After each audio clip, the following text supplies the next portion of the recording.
Olá, sejam muito bem-vindos a mais um episódio, a mais um encontro aqui do seu Bíblia Fácil. Nós estamos nessa nossa jornada de estudos à procura da verdade, é o tema geral da nossa temporada, e nós estamos indo passo a passo no conhecimento da Bíblia, né, ou no conhecimento que nós adquirimos na Bíblia para a gente crescer espiritualmente. E hoje nós vamos estudar um tema muito importante, um tema central na Bíblia, que é o plano da redenção. Nós já vimos que nós pecamos, que nós estamos condenados à morte por causa disso, mas nós temos uma solução dada por Cristo. E essa solução foi feita com muito amor e de maneira que todos pudessem ser atingidos. Sejam bem-vindos mais uma vez. Nós estamos agora na nossa 5ª semana, né, juntos. Já estamos aí com a amizade firmada e já estamos crescendo nessa amizade baseada na palavra de Deus. Aliás, as amizades mais duradouras que eu tenho, todas elas foram feitas a partir da palavra de Deus. Sejam bem-vindos, vamos estudar a Bíblia. Vocês estão com a Bíblia aí, né? Você de casa está com a Bíblia também? Se você perdeu algum dos episódios dessa temporada, mas quer assisti-los ou quer assistir de novo um dos passados, é só você ir lá no nosso canal do YouTube, youtube.com/Bíblia Fácil, ou no NT Play também. Todos os programas da Novo Tempo estão lá no NT Play e também você pode assistir ao vivo lá, ntplay.com/Bíblia Fácil. É facinho, você está lá, todas as nossas, é a nossa plataforma de streaming, todos os programas estão lá, você pode assistir na hora que você quiser. Vamos lá? Nosso tema hoje é o plano da redenção. Nós estamos sem Cristo, desconsiderando Cristo, nós estamos completamente perdidos. Não tem solução para a vida humana se não for em Cristo. E se nós tirarmos Cristo da nossa existência, da equação da nossa vida, nós estaremos absolutamente e eternamente perdidos. É por isso que a gente precisa de um plano da redenção. E para a gente falar sobre redenção, a primeira coisa que nós precisamos entender é o que é o pecado. Eu queria que você abrisse sua Bíblia aí, você de casa também, abra sua Bíblia em 1 João, na primeira carta de João, no capítulo 3 e no versículo 4. Primeira carta de João, capítulo 3, versículo 4. Aqui tem uma definição de pecado que é muito importante. E como nós vamos começar a estudar a Bíblia agora, eu quero convidar vocês, você de casa também, para a gente orar, tá bom? Vamos orar? Querido Pai, muito obrigado, Senhor, porque nós temos a oportunidade de estudar a Tua Palavra. Nós temos a Bíblia em nossas mãos e a Bíblia é a Tua Palavra, Senhor. Nós queremos nos submeter a ela e aprender a respeito do Teu plano para a nossa salvação. Esteja conosco nesse estudo da Palavra, ilumina a nossa mente, nos batiza com o Espírito Santo, em nome de Jesus. Amém. 1 João capítulo 3, versículo 4, diz assim: todo aquele que pratica o pecado transgride a lei. De fato, o pecado é a transgressão da lei. Essa definição aqui de João sobre pecado, ela abrange todas as definições de pecado que nós temos na Bíblia, né? Existem pelo menos 7 palavras diferentes no grego e no hebraico para definir pecado. E cada uma delas aponta para um lado. Por exemplo, pecado pode ser errar o alvo. Você tinha um alvo definido, você queria chegar em um determinado lugar, mas você errou o alvo, espiritualmente falando. É pecado. Pecado pode ser cometido sem intenção, mas não deixa de ser pecado, porque você quebrou a lei. O pecado, como diz aqui, é a transgressão da lei. Então tem várias formas. Você pode pecar por pensamento, né? Você pode pecar por intenção. Então tem várias definições de pecado na Bíblia. Mas todas elas, de alguma forma, se encaixam nesse aqui. Porque o pecado é a transgressão da lei de Deus. E quando a gente fala de pecado, especialmente no mundo de hoje, eu costumo dizer que parece que é pecado falar de pecado, né? Porque você vê muita resistência, mesmo no meio cristão. Algumas pessoas dizem assim, não, não fala de pecado, fala do amor de Deus, você não precisa falar de pecado. Mas veja, a gente precisa entender o que é o pecado, para que a gente possa dar o tratamento correto para ele. Eu estava lendo um livro esses dias, sobre os 7 pecados capitais, e o autor, logo no comecinho, dizia assim, antigamente o pecado era um Rottweiler raivoso, e hoje o pecado é um poodle mansinho, né? Porque tratam o pecado como se fosse assim um leve erro, mas não é, o pecado é grave e traz consequências muito ruins para nós. Mateus? Pastor, tudo bem? No direito, quando a gente estuda a teoria do crime, a gente aprende que os atos preparatórios não podem ser puníveis, né? Na Bíblia, na palavra de Deus, esses atos preparatórios, seja o pensamento no pecado, eles são considerados pecados ou não? Essa é uma boa pergunta, Mateus. Veja, a gente tem que fazer uma diferença aqui entre tentação e planejamento do pecado, não é? A tentação não é pecado, tentação, porque até Cristo foi tentado. Então, se você está sendo tentado, por exemplo, sei lá, você passou na frente de um bar e você foi tentado a tomar uma bebida alcoólica, ali não é pecado, porque a tentação, ela é uma consequência da nossa natureza pecaminosa, da nossa tendência para o mal. E todos nós temos uma tentação diferente, né? Uma coisa que tenta a mim pode não tentar a você, né? Por exemplo, eu falei de bebida alcoólica agora. Pode ser que você não tenha nenhum tipo de vontade de tomar uma bebida alcoólica, mas você já tem uma tendência, por exemplo, para a violência. Então, a tentação não é pecado. Agora, o planejamento do pecado aí já é pecado, porque o pecado começa na mente. Então, assim, eu vou dizer, olha, hoje à noite, depois que a gente terminar aqui, sei lá, esse encontro, eu vou para o bar beber. E eu estou decidido a isso. Então, eu não estou sendo tentado, eu estou planejando um pecado. E aí você já pecou, porque o pecado começa na mente. Então, quando você é tentado, você não está pecando. Mas se você planejar, ceder à tentação, aí você já começa no pecado. Eleni. Eu gostaria de complementar, porque é isso que o senhor disse. Jesus mesmo já falou lá, quando ele estava conversando com o fariseu, né? Sim. Se você pensar na sua mente, você já adulterou. Já adulterou. Ele ampliou o significado O que significado era da o lei. pecado. Então, eu gostaria que o senhor fosse um pouquinho mais específico. Como que é essa preparação e esse pensamento? Onde que distingue isso? Vamos falar especificamente do que Cristo deu mesmo, né? do que Jesus falou lá do adultério, né? Veja, vamos tentar ser práticos aqui, sem ser vulgares, né? Vamos tentar ser prático aqui. Imagina que você está passando na rua e você viu uma pessoa bonita. A gente passa na rua e vê pessoas bonitas. Você olhou a primeira vez e você admirou a beleza da pessoa. Bem, tudo bem até aí. Mas você começou a pensar em como seria bom se relacionar sexualmente com aquela pessoa. E você começa a fantasiar na sua cabeça. Bem, pode ser que aquilo nunca se concretize, porque a pessoa passou por você. Mas como você começou a pensar como seria bom se relacionar sexualmente com aquela pessoa, e aquela pessoa não é sua esposa ou seu marido, você já pecou no pensamento. Então, a linha é tênue, né? E a gente não consegue fazer um índex de tudo que é pensamento pecaminoso e tal, mas seria nesse caminho, né? Desse ponto de vista do adultério.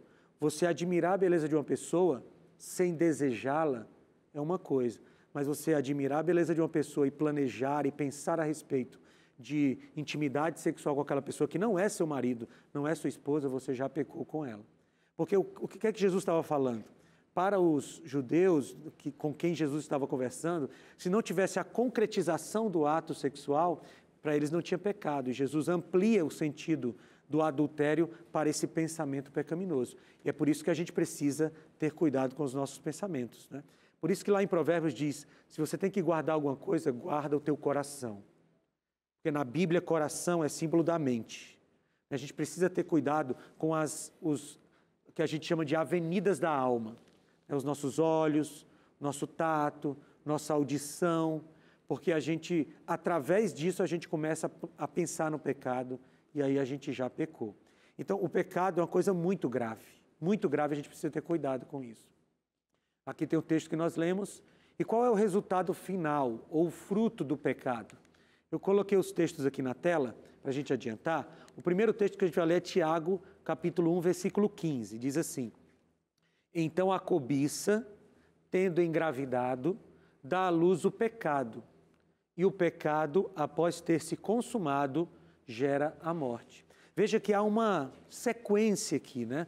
Um desdobramento do pecado. A cobiça, ela engravida, olha a metáfora que se usa aqui, ela engravida e dá à luz ao pecado. E aí o pecado, após ter se consumado, gera a morte. Então, o resultado último do pecado é a morte. E foi o que Jesus falou lá no Éden, lembra? Se vocês comerem do fruto, vocês morrerão. E essa morte que nós temos, tanto a primeira morte quanto a segunda morte, a Bíblia fala de duas mortes, tanto a primeira morte quanto a segunda morte, elas são consequência do pecado. A primeira morte é essa que a gente morre por uma doença, um acidente, mas ela terá uma ressurreição. Todas as pessoas que morreram a primeira morte terão, entre aspas, direito a uma ressurreição. Mas a segunda morte é a mais complicada, porque essa é a morte eterna. Então, o primeiro texto é esse, e agora Romanos 6, 23, diz assim: pois o salário do pecado é a morte, mas o dom gratuito de Deus é a vida eterna em Cristo Jesus, nosso Senhor. E olha essa metáfora que Paulo usa aqui, ele fala do salário. O salário do pecado é a morte. Eu trabalho assalariado, né? Todo mês a Novo Tempo deposita lá o meu salário. Quem trabalha assalariado vai entender bem o que eu vou dizer aqui. Você de casa, se você trabalha de forma assalariada, você também vai entender o que eu vou dizer.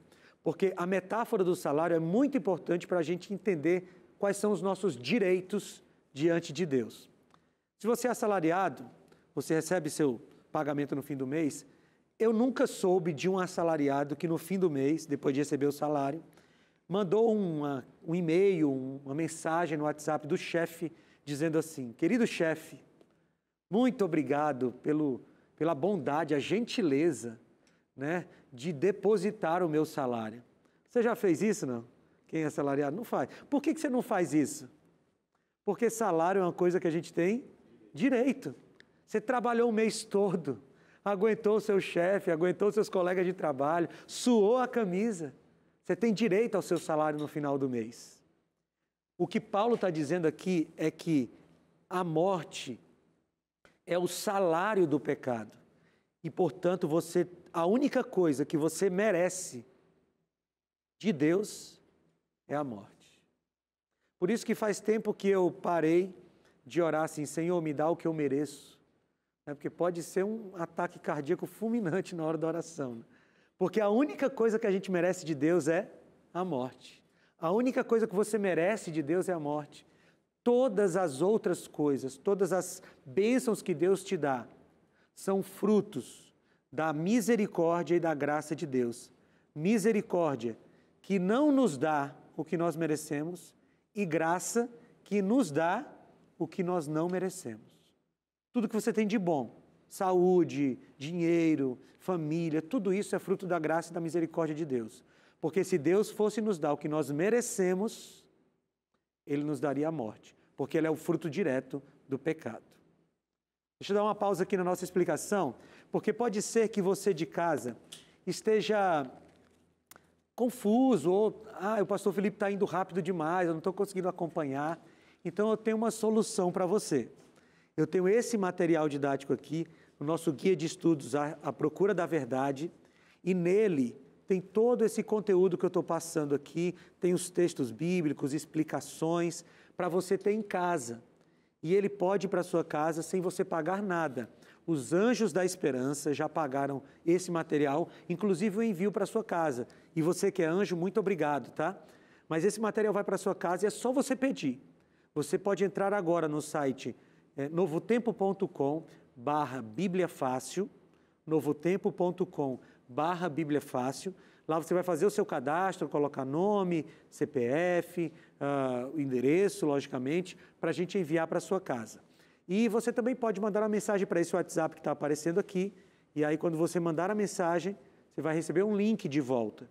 Clica no link, faz o seu cadastro, clica lá para enviar, e aí é só aguardar que vai chegar na sua casa de graça, tá bom? E eu quero aproveitar esse momento aqui que eu estou oferecendo à revista para fazer um agradecimento muito especial para o Espaço Viva. O Espaço Viva está recebendo os nossos convidados, tratando eles com muito carinho, dando uma alimentação muito saudável. E se você não conhece o Espaço Viva, aqui tem os contatos dele, e você pode conhecer. Eles têm um programa de saúde muito bem estabelecido que pode ajudar você, tá bom? Então conheça o Espaço Viva. Obrigado, Raul, e toda a sua equipe. Vamos continuar então. Então a gente entendeu que o salário do pecado é a morte. A única coisa que a gente merece de Deus é a morte. Mas o texto diz assim, ó: mas o dom gratuito de Deus é a vida eterna. Então eu gosto desse texto de Paulo, porque Paulo diz o que a gente merece e o que Deus nos dá gratuitamente. A salvação que nós recebemos de Deus não pode ser paga por nós, porque todo o dinheiro que nós possamos ter não paga a salvação. Todas as nossas boas ações não pagam a salvação, embora as boas ações tenham o seu lugar, e a gente vai ver isso aqui, tá bom? Muito bem. Como a terra foi atingida pelo pecado de Adão? Gênesis 3, 17 e 18. Vamos lá para o primeiro livro da Bíblia, Gênesis capítulo 3, versículos 17 e 18. Gênesis 3, 17 e 18. Cláudia, você encontrou? Você pode ler para a gente, por favor? E a Adão disse: visto que atendeste à voz da tua mulher e comeste da árvore que eu te ordenara não comesses, maldita é a terra por tua causa, em fadigas obterás dela o sustento durante os dias de tua vida. Ela produzirá também cardos e abrolhos, e tu comerás a erva do campo. Muito bem, então vejam que a terra, duas coisas aqui nesses dois versículos, tem outras consequências aqui em Gênesis que a gente não tem tempo de analisar, mas duas coisas aqui que nós lemos. Primeiro, a questão do trabalho. O trabalho não é uma maldição do pecado, tá? Como algumas pessoas dizem assim, Deus deu o trabalho como maldição do pecado. Não. O trabalho já existia no ambiente perfeito. Lá, antes do pecado, Deus disse, cuidem da terra, cultivem o jardim, multipliquem-se e tal. O trabalho é uma bênção de Deus, mas com o pecado o trabalho se tornou árduo, porque a terra já não produziria mais como produziria na época da perfeição. Inclusive ele diz aqui, vai ter ervas daninhas, vai ter espinhos. Então a natureza foi atingida por causa do pecado. Cláudia? Eu tenho duas perguntas para fazer. Na nova vida que teremos na ressurreição, a gente vai trabalhar no céu. E a outra pergunta é se Adão tinha um poder antes do pecado superior ao que o ser humano tem hoje em dia. Ok, boa pergunta. Deixa eu tentar responder as duas. Quando Jesus voltar, nós vamos voltar ao Éden, no sentido de viver como se vivia lá. Lembrando que a nossa vida eterna não é no céu. Nossa vida eterna é na nova terra. O céu é um período de 1000 anos. Nós vamos ter um tema só sobre isso, se eu não me engano, o tema 13 ou 14, só sobre o milênio. Tá? Então, Jesus volta, nós vamos para o céu, passamos 1000 anos no céu, período do milênio, e depois voltamos para a nova terra, e aí voltamos para aquele ambiente perfeito do Éden. Então, sim, nós vamos trabalhar como se trabalhava antes do pecado, cuidando da terra, mas não é um trabalho penoso. Essa foi a primeira pergunta, né? E a segunda pergunta foi sobre Adão, se Adão tinha um poder maior, né? Veja, Adão, ele tinha características diferentes. Primeiro, Adão não tinha propensão para o pecado. Nós temos. Adão tinha uma condição física infinitamente superior à nossa, né? Porque ele tinha uma saúde perfeita. Alguns teólogos especulam que Adão provavelmente tinha cerca de 4 metros de altura, né? Eva um pouquinho menos, né? Então, ele tinha uma saúde diferente da nossa, né? Perfeita. Ele tinha disposição perfeita, mente perfeita. Os cientistas dizem, eu já li, que a gente usa aí, quem usa muito usa cerca de 15%, 20% da sua capacidade mental. Adão usava 100% da sua capacidade mental. Então, imagina a capacidade dele, né? Então, nesse sentido, ele tinha poderes maiores que os nossos, né? Porque nós hoje temos aí milhares de anos de degradação da nossa saúde, da nossa condição física por causa do pecado. Nesse sentido, ele era diferente de nós. Muito bem. E como o pecado afetou toda a criação? Romanos capítulo 8. Vamos lá? Romanos, logo depois de Atos, ali no Novo Testamento, Romanos capítulo 8, versículo 22.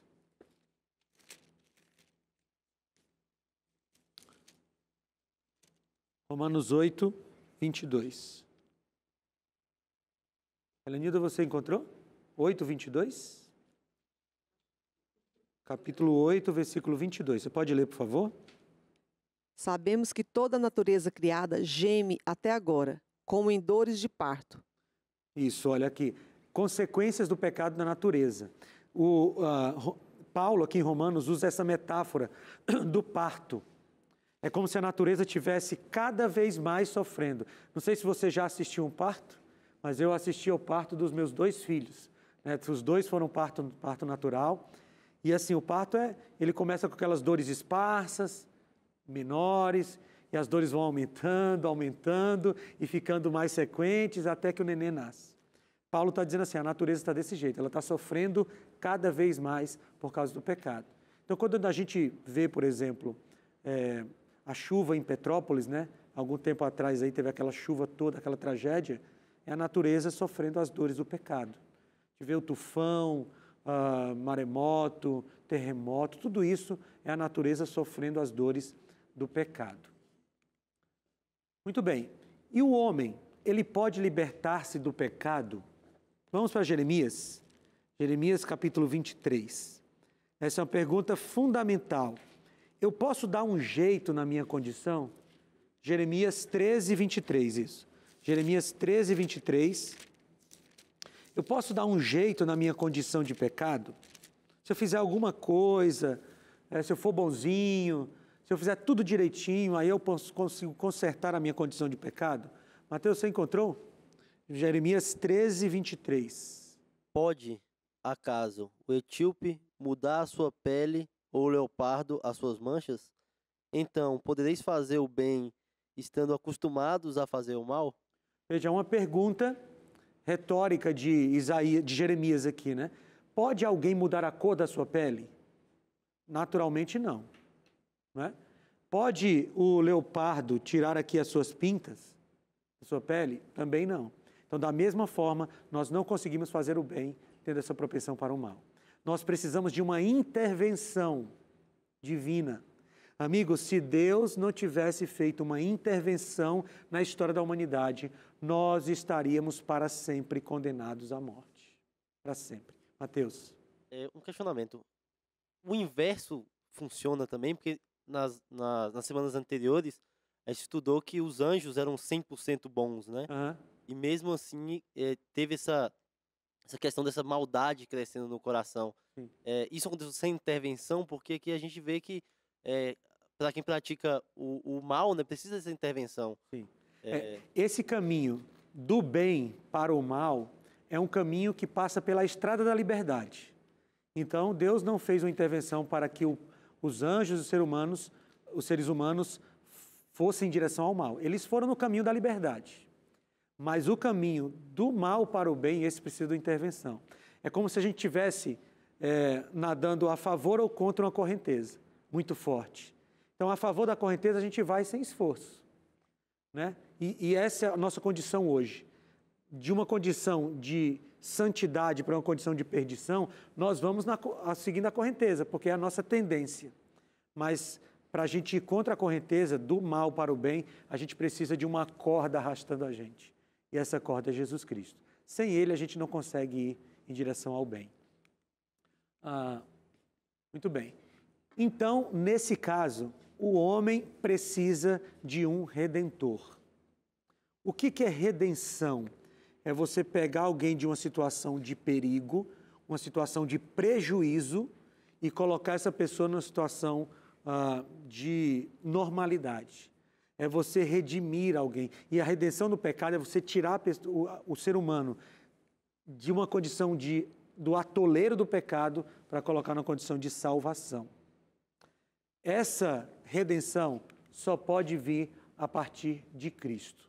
E quando foi que a humanidade recebeu a primeira promessa de redenção? Lá em Gênesis. Vocês percebem que sempre que a gente vai começar a estudar uma doutrina bíblica, a gente dá uma recorrida a Gênesis, porque lá estão as bases, os fundamentos das nossas doutrinas bíblicas, em Gênesis. E se você por acaso perdeu o nosso terceiro encontro, que eu falei sobre a criação, vai lá no ntplay.com/Bíblia Fácil, assiste esse programa, porque lá eu falei da importância de Gênesis para a gente fundamentar as doutrinas bíblicas. Gênesis capítulo 3, versículo 15, diz assim, olha a promessa que Jesus fez. Porém, inimizade entre você e a mulher, entre a sua descendência e o descendente dela. Este ferirá a sua cabeça e você lhe ferirá o calcanhar. Aqui, queridos, nós temos uma promessa. O que a gente chama em teologia de proto-evangelho, ou evangelho antigo. É a primeira promessa evangélica da Bíblia, em Gênesis 3,15. Naquele contexto da serpente, da mulher e do homem que pecaram e tal, Jesus, a gente viu que Jesus é ali o agente ativo da criação, ele diz, porém inimizade entre você e a mulher. Ele está falando aqui com a serpente. Porém inimizade entre você e a mulher. Entre a sua descendência, então a serpente teria uma descendência, e o descendente dela, veja que está no singular, o descendente dela. Aqui é uma referência a Jesus Cristo, a Ele mesmo, né? No futuro encarnado. Este, o descendente, lhe ferirá a cabeça da serpente. E você, a serpente, lhe ferirá o calcanhar. Quando foi que isso aconteceu? Lá na cruz do Calvário. Na cruz do Calvário, a serpente feriu o calcanhar de Jesus. Deus fez uma ferida não mortal. E Jesus pisou na cabeça da serpente, vencendo completamente na cruz do Calvário. Então, aqui em Gênesis capítulo 3, versículo 15, nós temos a primeira promessa evangélica. A promessa de que um dia Jesus, um Salvador viria. E como foi que Jesus ilustrou essa promessa? Na hora que ele matou 2 animais e cobriu os seres humanos, Adão e Eva, com as peles dos animais. Não esqueça que nenhum animal tinha morrido até então. E ali teve um sacrifício de 2 animais. E Adão e Eva devem ter ficado pasmos, né? Assim, tristes, porque eles viram os animais a quem eles deram os nomes, sendo mortos por causa do pecado deles. Ali era uma figura do que ia acontecer depois, porque os animais eram inocentes e morreram por causa do pecado de Adão e Eva. No futuro, Jesus, inocente, morreria por causa do nosso pecado. Bonito isso, não é? E a gente vai continuar estudando a respeito desse plano da redenção logo após o intervalo. Então não sai daí que a gente volta já já.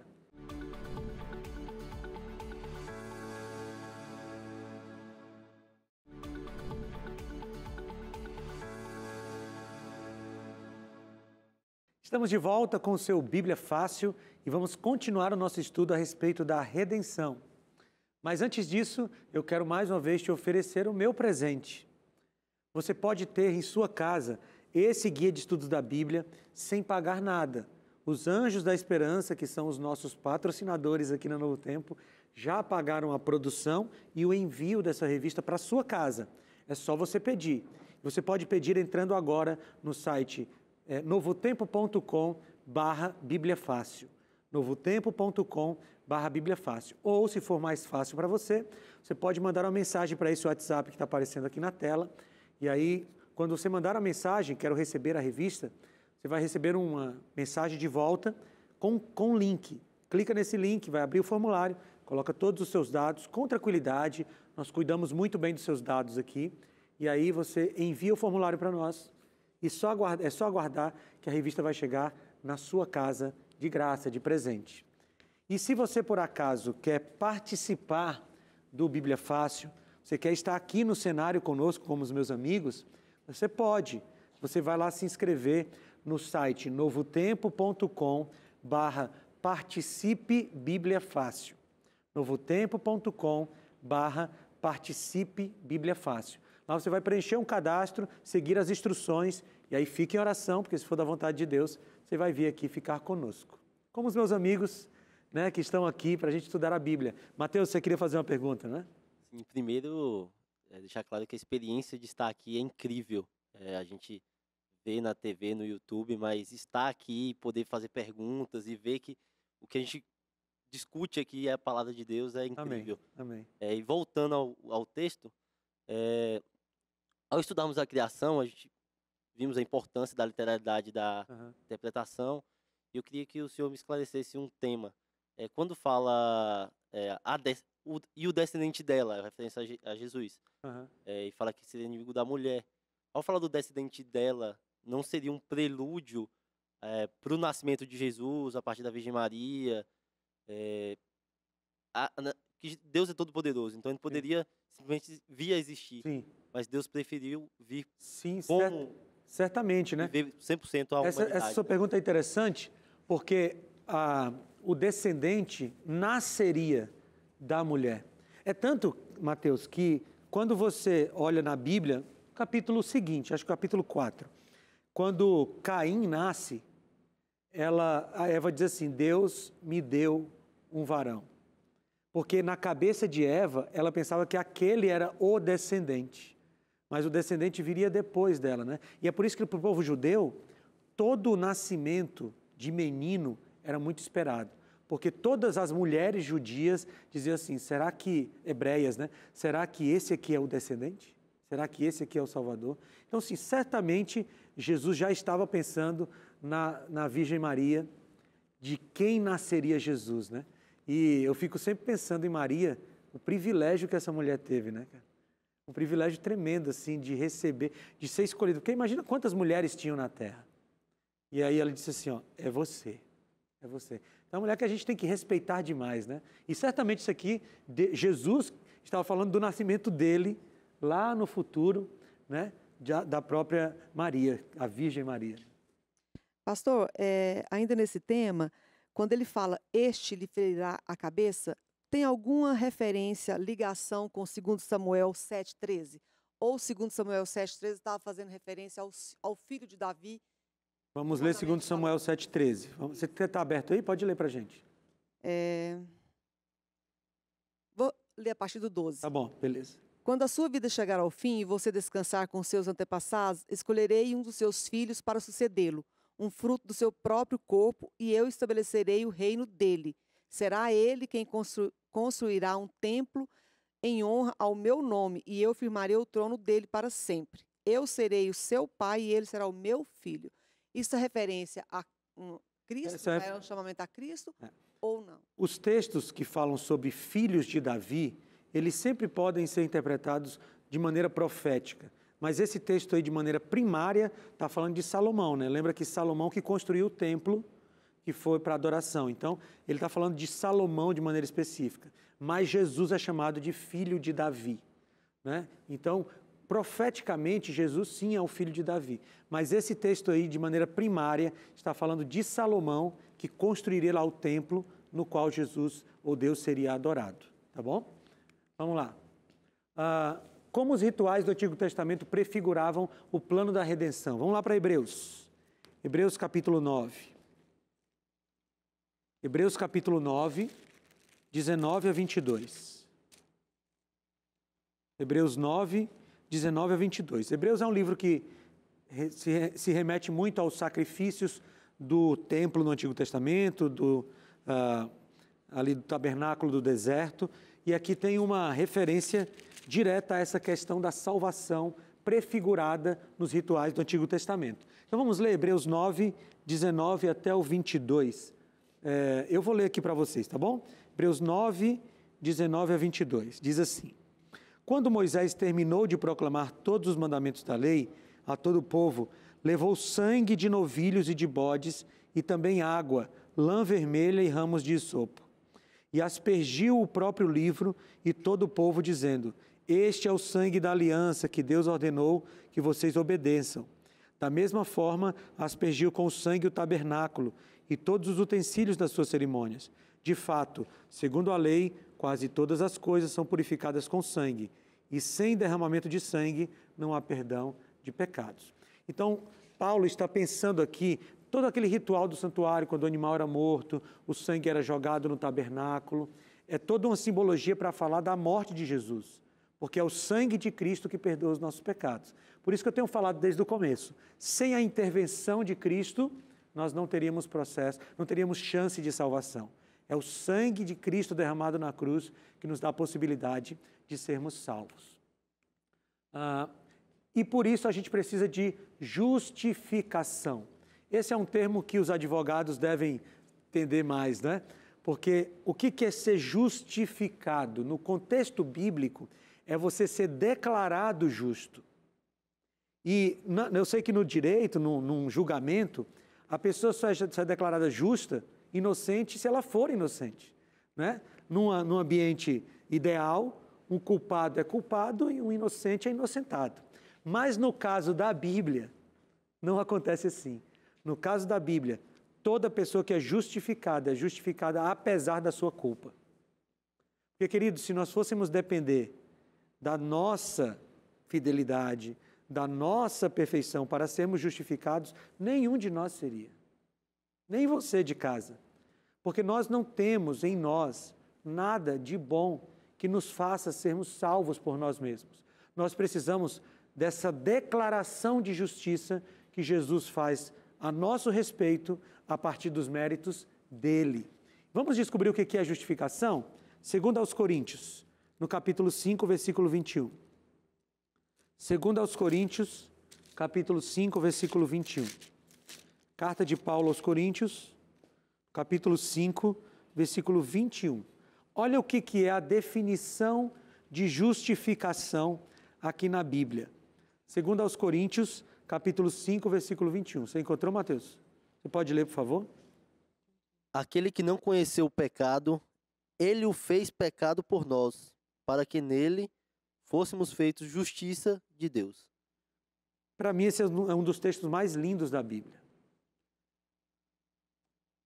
Jesus nunca conheceu o pecado, mas ele se tornou o pecado para que nós pudéssemos ter a justiça dele. Em outras palavras, Jesus foi tratado como nós deveríamos ser tratados, para que nós tivéssemos o direito à justiça que só ele tem por direito.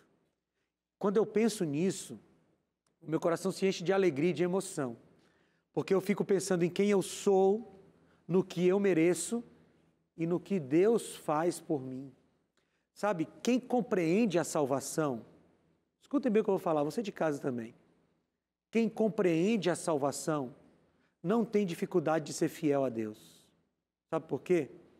Porque compreende o tamanho do presente que recebeu de Deus. E qualquer pedido que Deus faz é minúsculo diante daquilo que Jesus fez por nós. A gente precisa pensar nisso. A Cláudia tinha pegado o microfone e depois Mateus. Vai lá, Cláudia.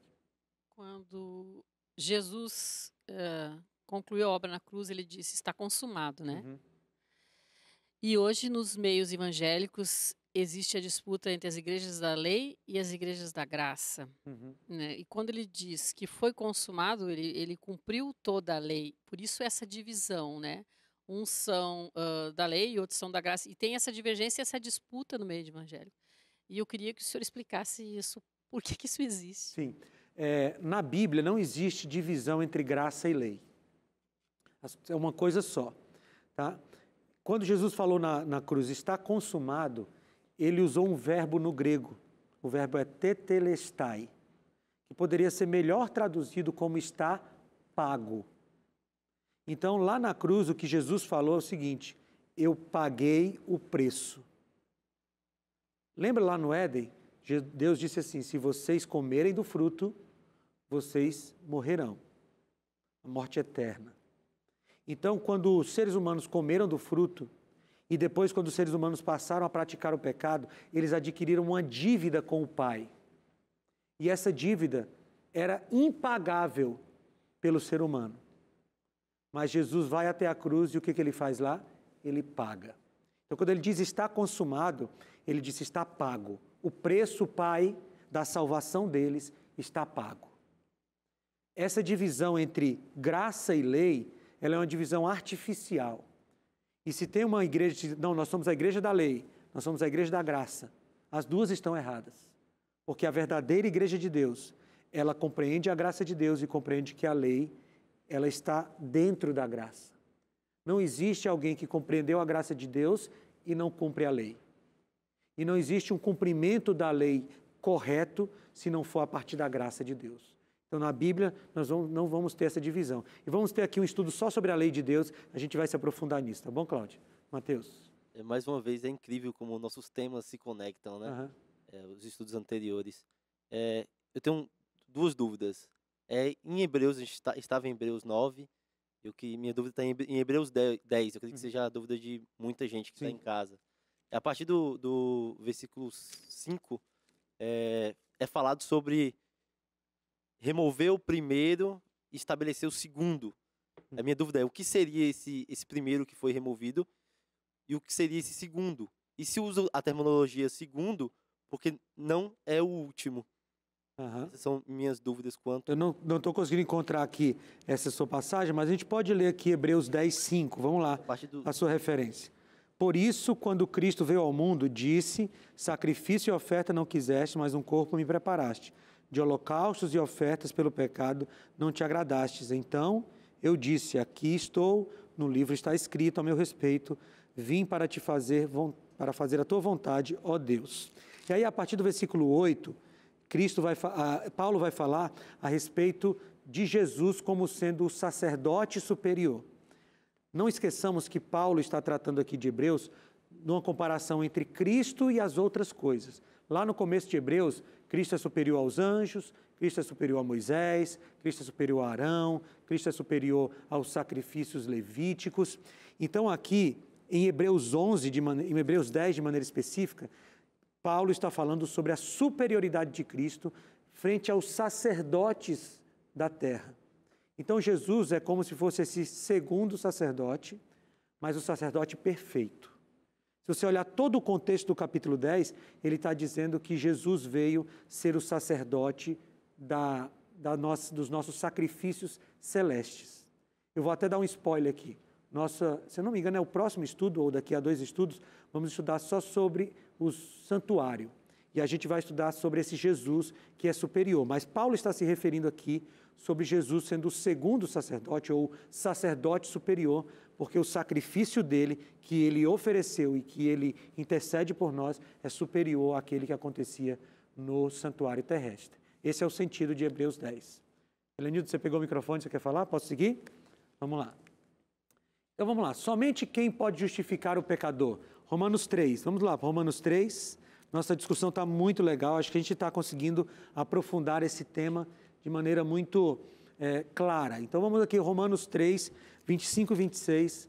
Quem pode justificar o pecador? Eu vou ler para você, tá bom? Romanos 3, 25 e 26. Deus o ofereceu como sacrifício para propiciação, mediante a fé, pelo seu sangue, demonstrando a sua justiça, em sua tolerância, havia deixado impunes os pecados anteriormente cometidos, mas no presente demonstrou a sua justiça, a fim de ser justo e justificador daquele que tem fé em Jesus. Então, só Cristo pode nos justificar.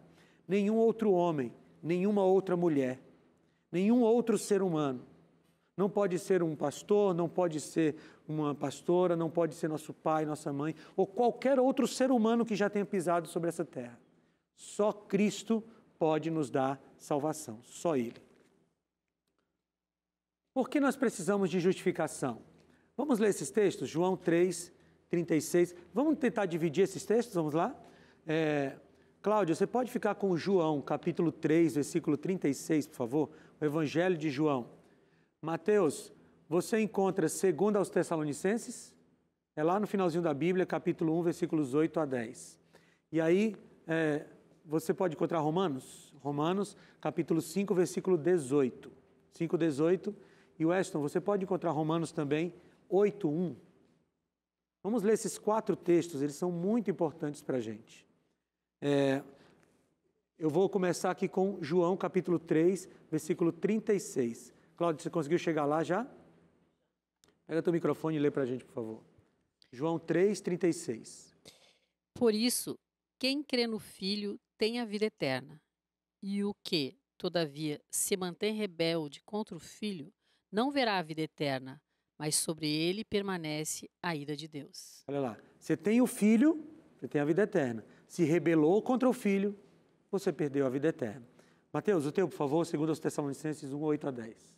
Em chamas de fogo, tomando vingança contra os que não conhecem a Deus e contra os que não obedecem ao Evangelho do nosso Senhor Jesus, estes sofrerão penalidade de eterna destruição, banidos da face do Senhor e da glória do seu poder, quando vier para ser glorificado nos seus santos e de ser admirado em todos os que creram naquele dia, porquanto foi crido entre vós o nosso testemunho. Amém, obrigado. Então, mais uma vez, Jesus é o nosso justificador. Vamos para Romanos 5,18. Você pode ler, Ângelo, por favor? Sim. Pois assim, como por uma só ofensa veio o juízo sobre todos os homens para condenação, graça sobre todos os homens para a justificação que dá a vida. Bem, por um só homem, ele está se referindo a Adão, veio o pecado de todos. E por um só homem virá a salvação para todos, Jesus Cristo. Weston, por favor, Romanos 8,1. Pode pegar o microfone e ler, por favor. Agora, pois, já nenhuma condenação há para os que estão em Cristo Jesus. Olha que texto lindo. Agora, pois, já não há nenhuma condenação para os que estão em Cristo Jesus. E esse detalhe, está em Cristo Jesus, é o ponto central. Né? Nós não temos como não sermos condenados se estivermos fora dele.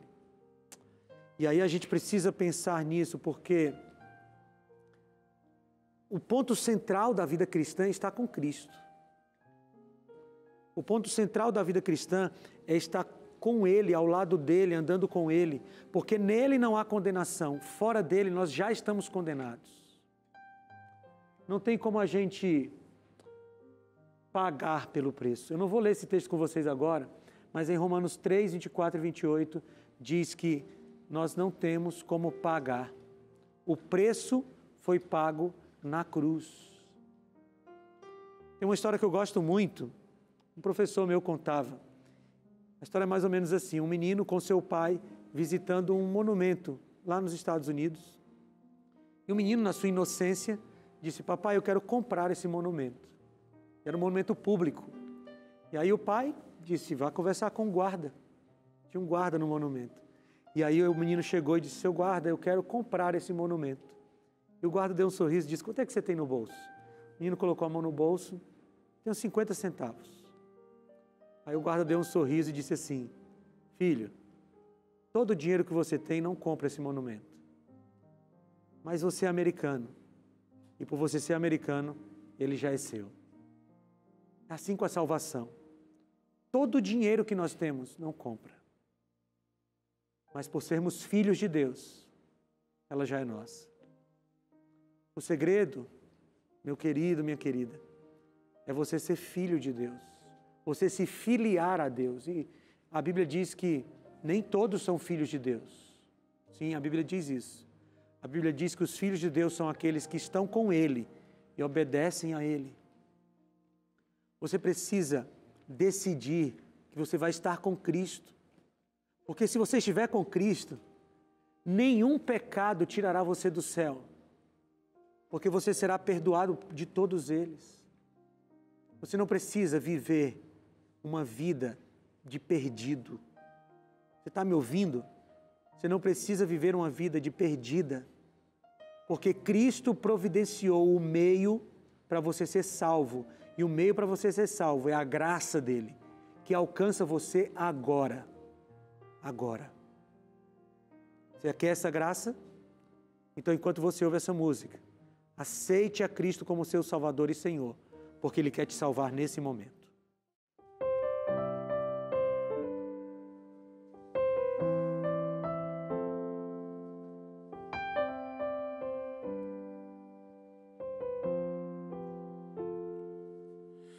deixou a sua glória lá no céu. Entre homens viveu o Cordeiro de Deus. Veio libertar o pecador das cadeias do mal, do pecado e da dor. Neste mundo andou, seu amor demonstrou, e no alto do monte ele se entregou. Os cravos nas mãos e nos pés, a coroa de espinhos ele suportou. No Calvário morreu o meu Jesus para dar liberdade, enfim.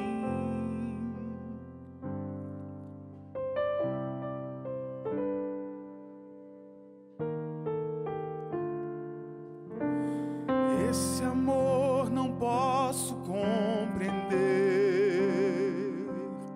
Se entregar por alguém que o rejeitou. Agora vejo quanto ele sofreu. Em meu lugar carregou o peso da cruz.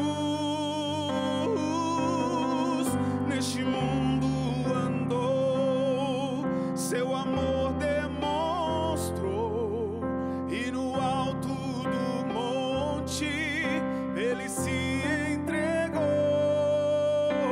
Os cravos nas mãos e nos pés, a coroa de espinhos ele suportou.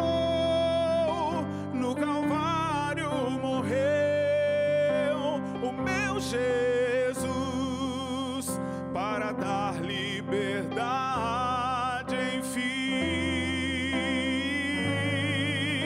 Os cravos nas mãos e nos pés, a coroa de espinhos ele suportou. No Calvário morreu o meu Jesus para dar liberdade, enfim. Para dar liberdade, enfim. Para dar liberdade, enfim.